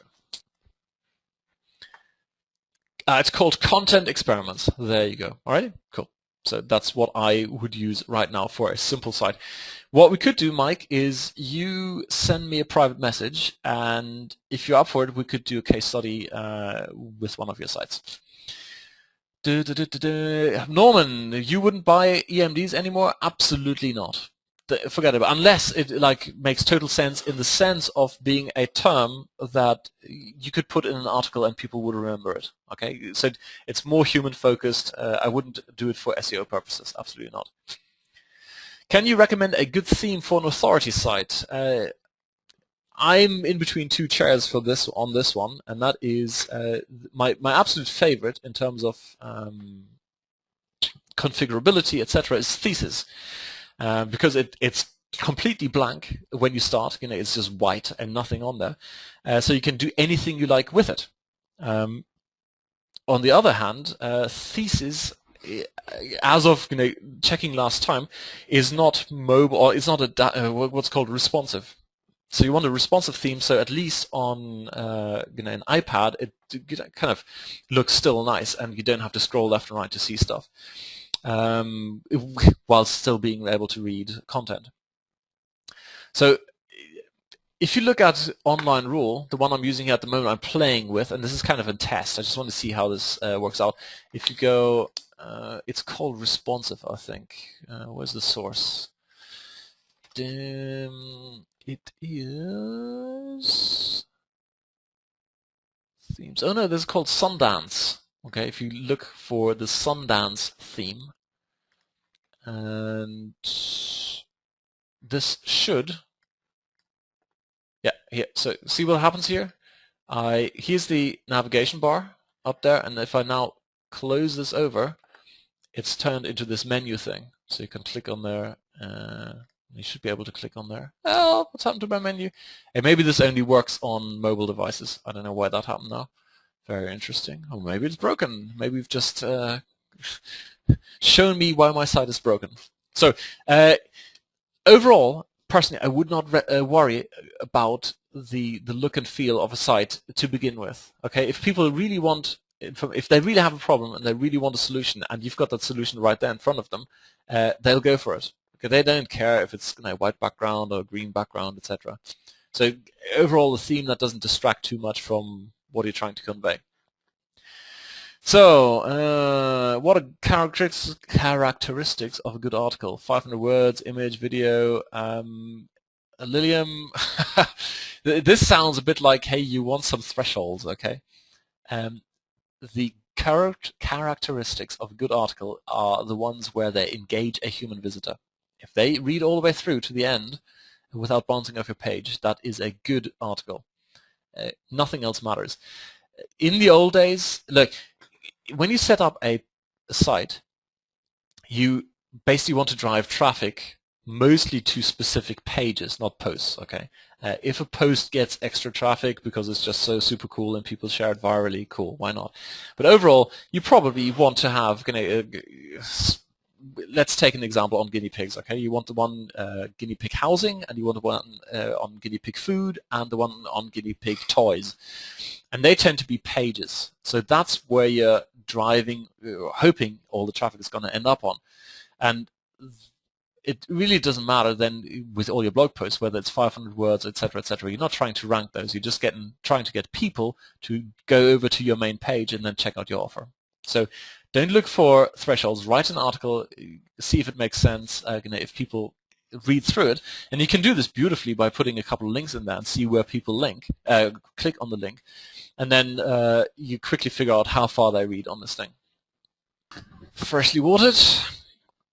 Okay. Are distributing press releases on Fiverr just as effective as more expensive sites, PR Web? Just curious if you have any feedback on it. I know I have 4 questions. No pro. Okay. Hands in the air, I have no idea. Right? I have only used the cheapo ones. I've used hang on, PR Web, and I just want to make sure I've used PR Web or not. prweb.com. I just want to see what the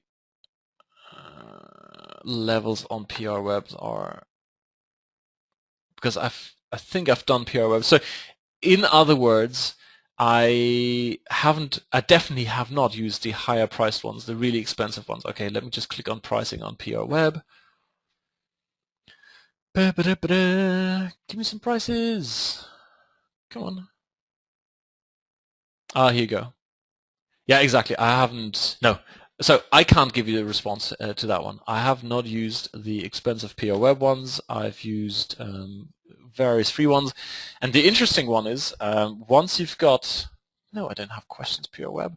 Incidentally, PR Web do an agency rate where you pay a certain amount of money per month, and then you can submit as many as possible. Kind of tempting, because you go, wow, I can submit as many as possible, but at the end of the day, really, you don't need to submit that many press releases to make this work. The observation I had was I used free ones, free press release things, and the response was phenomenal. I got tons of LinkedIn, whatever they're called, likes, linkies, Facebook likes, etc., retweets. So to begin with, I would not worry about doing the expensive stuff here. Go with the free press release offers, and then there you go. So, accounting tax only lasts 2 to 3 months a year. So then I do marketing. Not sure that's half a question. Accounting tax only lasts 2 to 3 months, Mike says, so then I do marketing. Okay. Yuri, who's left, says, why use SEO hosting if link building is dead? Because you may want to have different sites on different servers. You may not want the competition to find out about a thing. And of course, link building is not dead. Artificial link building is dead in the sense of building links from sites that are of low quality and send no human traffic. So if you've got a site that is an authority in its market, say for example you build a site on one SEO, you've got SEO hosting, you've got 5 accounts, and you build one site that is specialized in, okay, I need to make this up now, guinea pig toys. And then you build another site that is fantastic is an authority on guinea pig grooming. And then after a while they're linked to each other. That totally makes sense, and you can send traffic from one side to another. And because they're both in the same market, Google will go, oh look, this makes sense. They are related and they're both authorities. They link to each other, so clearly they must be boosted somewhere. Oops, sorry. I use Brainhost and Cool Handle. Really happy with both. Okay, there's a shout out from Dawn.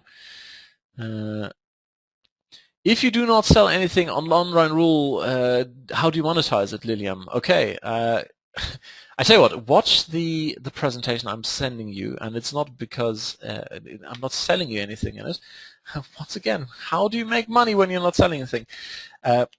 I'll give you the summary of that part of the presentation already. My personal philosophy is that I want to enable people, and I encourage you to do the same thing.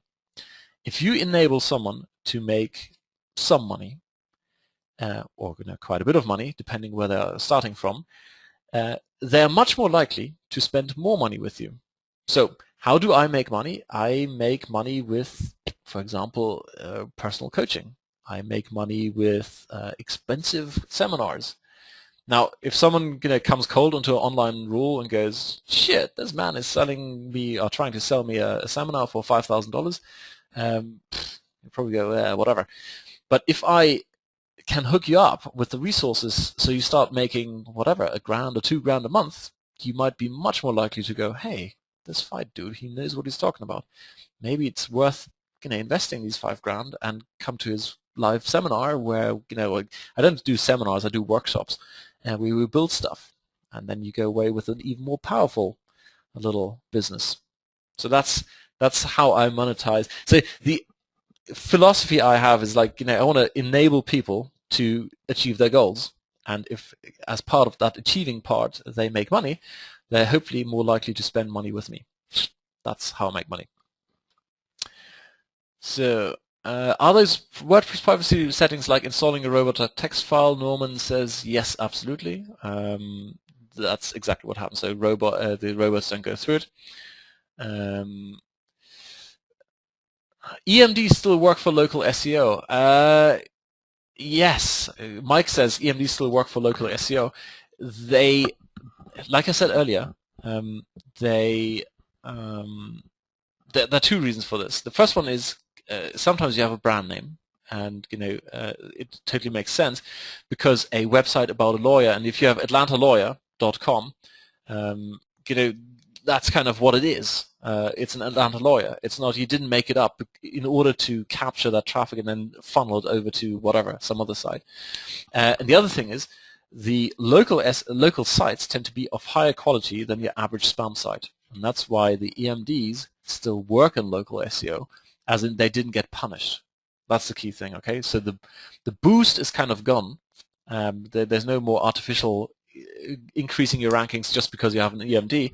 And what people observed in the affiliate market is that basically they got punished. And that's why this whole thing 3 weeks ago or 2 weeks ago happened, where everyone went, oh no, the EMD update.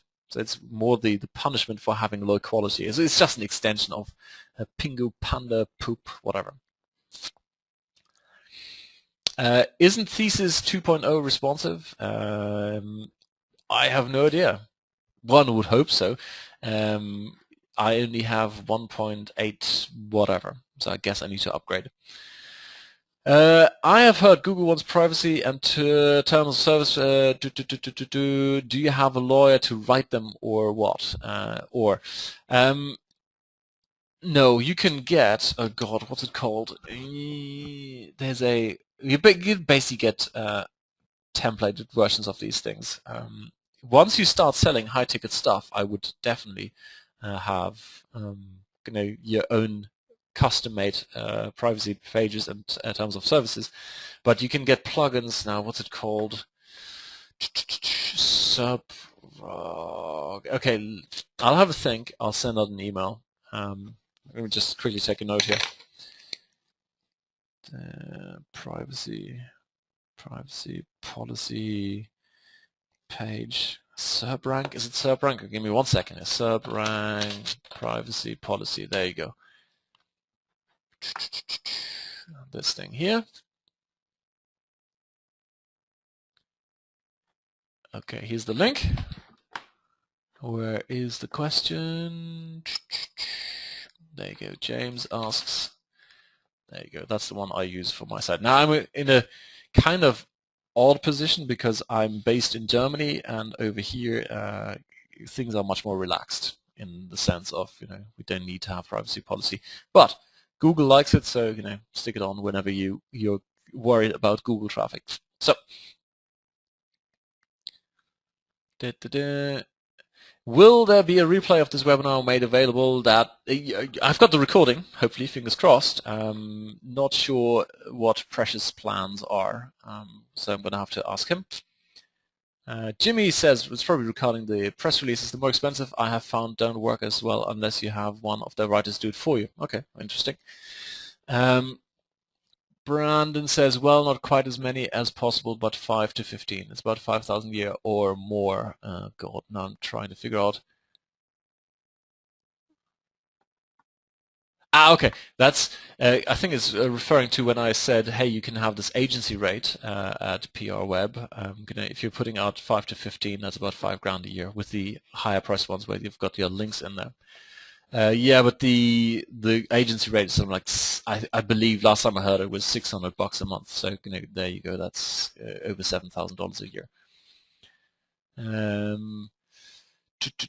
Which free press release sites do you recommend? I tried to point to it earlier. I have a brain freeze. I kid you not. It's just like, God. Give me one sec. I actually have to Google my own press release now to find it. Am I? Okay, it'll come back to me. Let me think about that because there are a couple of questions here. Do you use press releases only for the launch of a site or just for any new article you post on the site? It depends on the market. I've got a site in a market where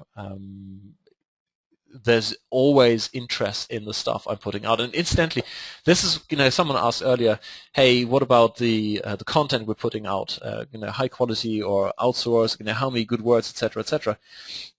One way of telling whether it's good enough is you put it out as a press release, or you announce that you've got this great article, and if you get response on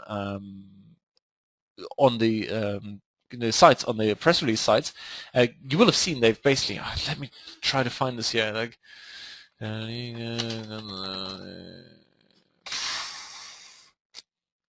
Candida Consulting is a horrible-looking site, but there you go. WebWire, that's the one. WebWire, it's my favorite.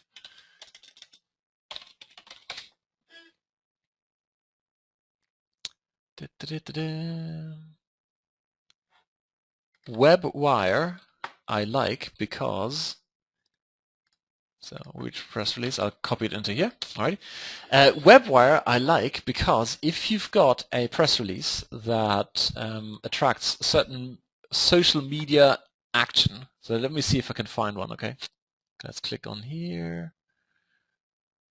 One tweet, no shares, no Google Pluses. Okay, that's probably a very new one. Recent headlines. One tweet, no shares. They're the very recent ones. Let's find one. Typically what you end up seeing is that a lot of the popular ones, more popular ones, maybe there's only shit coming out today. Amazing. When I put my stuff out there, I had dozens of tweets, dozens of shares. I don't think so many Google Pluses. And as a result, it stayed on the front page for a few days. And that was awesome. There was tons of traffic coming through this. That's why I like WebWire. So free press releases. So only new site or new article. It depends on the niche. I've got this one niche where it totally makes sense on a regular basis, like once every 2 weeks. Put it in there. So we should make 10 good articles before letting search engine spider in. Any size based on the same keyword, we chose at the beginning. Yes. Put it this way. These days, that was actually habit. When I showed you my site earlier that it was set to to stun, Google don't come here, that was habit. These days, I don't really care about short-term Google traffic anymore. Okay, that's few keywords, a few searches in Google, I don't really care. But since we're on an SEO call here, yes, I would personally go in, put in 10 good articles, and then open it up. And yeah, articles any size. The most important thing is, if you get a video to engage people, etc. The moment the spiders come, they want to see a site where there's a bit of interaction and people stay on the site. Scott says there's also WP Legal. So I don't know. WP Legal. I have no idea what that does. Legal Pages plugin. There you go. So Google WP Legal. Do the Penguin and Panda apply in local markets? My site is still ranking. I'm using all kinds of tricks, but I'm a little worried now. Eric, yes, please do be worried. Clean it up if you can. I showed you in the beginning.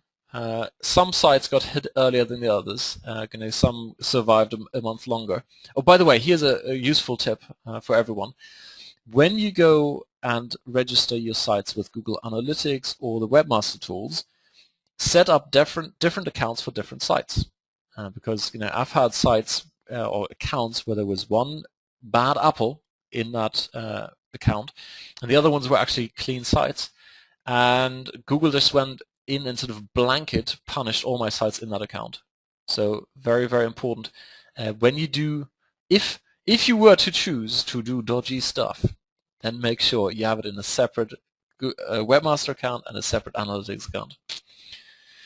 So, yeah, so Panda and Penguin apply in local markets. The advantage of local markets is that the competition is usually rubbish, okay? And that's why a low-quality site can still rank. However, I've got plenty of people who've emailed me and said, dude, what do I do? My sites have just gone, one of my clients have just disappeared. And so, if you're using all kinds of tricks, now is the time to clean it up before you get slapped. Do I recommend curation for SEO? Purely for SEO, yes, it's probably a good idea. Purely for establishing yourself as an authority in the market where you are the go-to person and you sell that great product, only once you've established a very good base of solid content that's all about you. A little bit of news from time to time, it's not bad, but a lot of people get curation wrong, and I don't have a great example. I mean, there are lots of examples on Facebook, for example, where you see this is clearly auto-generated content or auto-pulled from various resources. All this content coming out. There's no pictures, there are no comments, there's no feedback, there are no likes, because it's just for your information type thing. So if you do curation, then it has to be like totally related to what you're doing, and it has to engage in a conversation. It has to get people to raise their hand and say, yeah, this is awesome, as opposed to just, oh, that's interesting, and then move on to the next thing. Alrighty, Grant, if you have put a few affiliate links into a site and your traffic has reduced due to possible downgrade, is there a way to reestablish the site if I remove the affiliate links? In general, Google doesn't like too many affiliate links, and especially ClickBank. The more common ones, the big ones, they know about. So if every single post has a ClickBank link, they don't like that. So the first thing I would do, if it were me, is get PrettyLink. PrettyLink, let me just type that in here. It's a plugin, PrettyLink. You don't need to buy the pro version. The cheapo free one is fine, and you stick your all your affiliate links in there. Okay, use WP traffic tools. Okay, so that way Google should never see the affiliate links. So we're coming up to 2 hours, and that Guinness is definitely waiting for me. So I'll do one more question, which is by Adja. Do you think the EMD update is a penalty or loss of the ranking advantage previously enjoyed? Is it worth trying to resurrect a site affected by the EMD update?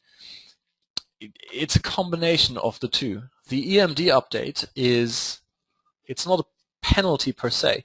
Previously, EMDs had an artificial boost. So sites were given a bonus, if you like, just for being an EMD. And that has gone away now. So basically, whatever you're seeing now is kind of a reflection of where the site should be based on the rest of the SEO you've done. However, and this is not proven, but one could suggest that if a site was previously ranking at #1, and after removing the EMD bonus, if you like, and it's now ranking on page 3, Google might have a little red flag that goes up, hang on, this is strange, surely the site shouldn't be boosted that much by the EMD bonus. Let's have a closer look. And if they then send the special Panda and Pingu robots over and they see, well, actually, it wasn't just the EMD thing, but it's also that is of low quality, now we're punishing this site. So that there's no solid proof that that is happening, but it's quite imaginable. Jimmy, final question because I really need to go. All right, do you have a dash in it or not? Personally, I don't use dashes. No. Okay. Alrighty, guys. Thank you for spending the evening with me, or the morning, or wherever you are. And I'll get this over to Precious, and he'll send out the replay. I hope, if that's what he's planned. Okay. Alrighty. Bye then.